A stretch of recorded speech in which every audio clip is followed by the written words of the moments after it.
तोच मुलगा आहे ज्याचं नाव स्वतः नरेंद्र मोदी यांनी मन की बात मध्ये घेतलं होतं.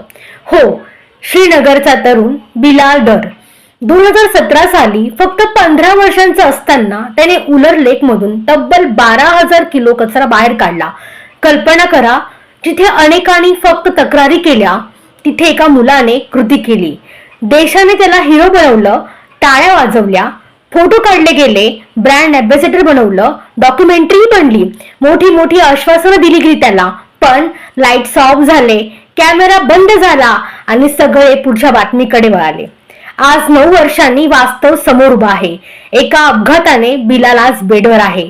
14 लाखाचं कर्ज आणि पाय कापण्याची वेळ त्याच्यावर आलेली आहे.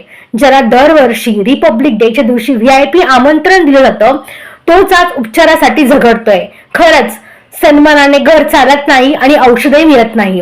हे फक्त एका मुलाचं दुःख नाही, हा आपल्या व्यवस्थेचा आरसा आहे.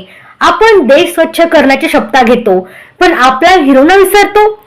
सर्व युट्यूबर्स, इन्फ्लुएन्सर्स आणि मीडिया मित्रांनो, जर तुमच्याकडे एखादा प्लॅटफॉर्म असेल तर या विषयावर तिथे बोला, पोस्ट करा, रील बनवा, कारण तुमचा एक व्हिडिओ लाखो लोकांपर्यंत पोहोचू शकतो. आणि सरकारला नम्र विनंती, ज्याची कधी देशाने प्रशंसा केली त्याला आज वैद्यकीय मदत आणि कायमस्वरूपी रोजगार द्यावा. ही राजकारणाची गोष्ट नाही, ही माणुसकीची जबाबदारी आहे.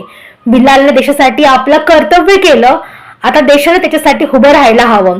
जर तुम्हाला वाटतं की खरे हिरो विसरले जाऊ नयेत तर हा व्हिडिओ शेअर करा, आवाज उठवा, कारण कधी कधी एक शेअर, एक पोस्ट एखाद्याचं आयुष्य वाचू शकतं.